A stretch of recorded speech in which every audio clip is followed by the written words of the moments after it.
Welcome back to Lightning GIS. Today we're going to take a real quick overview of a file naming system that will help you organize your GIS data.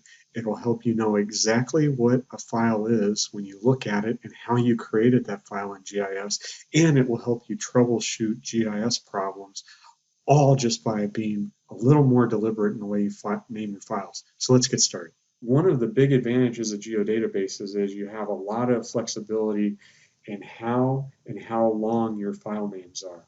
So let's just take an example, and I want you to think about this. When we're doing GIS, we often take one file, and then from that file we derive a bunch of new data layers. And in doing that, we're going through some methodology here. It might just be one step where we take something and we run a tool on it, we've got our new product.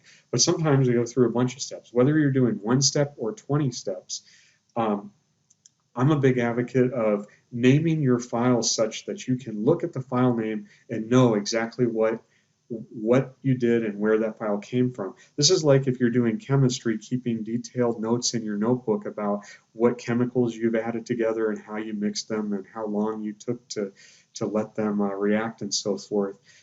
The keystone of good science is reproducibility. In GIS, to reproduce things, we need to know exactly what we did. Well, I don't keep a notebook in there and write stuff down.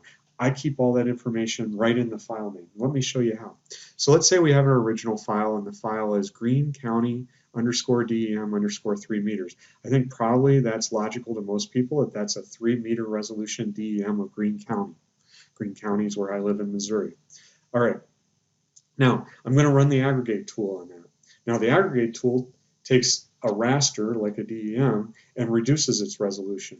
So I ran the raster tool, or the aggregate tool, so I put _AGGR, which is my code for aggregate, and then 15 meters. What that means is I'm reducing the resolution from the original 3 meter resolution to a new resolution of 15 meters. So this will make the file a lot smaller because the resolution is a lot lower.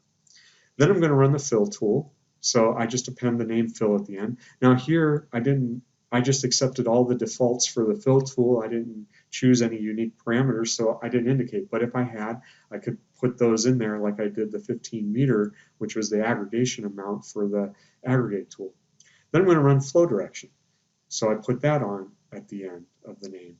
And then I run flow accumulation and I add that on. So now, if I look at this final file, and these are 5 different files, they're 5 different things, but for each one, I can tell that this 5th file is a flow accumulation that was derived from the flow direction raster, which was filled from the aggregated 15 meter DEM, which was aggregated from the original 3 meter Greene County DEM. So I've sort of given the whole history of how and where this flow accumulation file came from.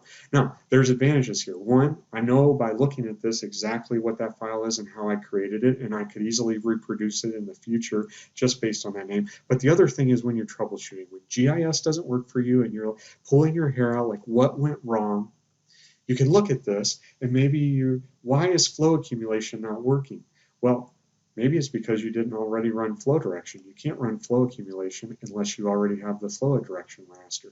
So if you look at your file, or you come to your professor and you say, I can't get flow accumulation to look, I can look at your file name and say, well, you didn't run flow direction yet because there's no flow direction in your file name, so you must have skipped that step. So there's lots of good reasons to do this. It only takes a few extra seconds to put a good name on a file. Take the extra seconds. It will save you that much and more later when you're troubleshooting.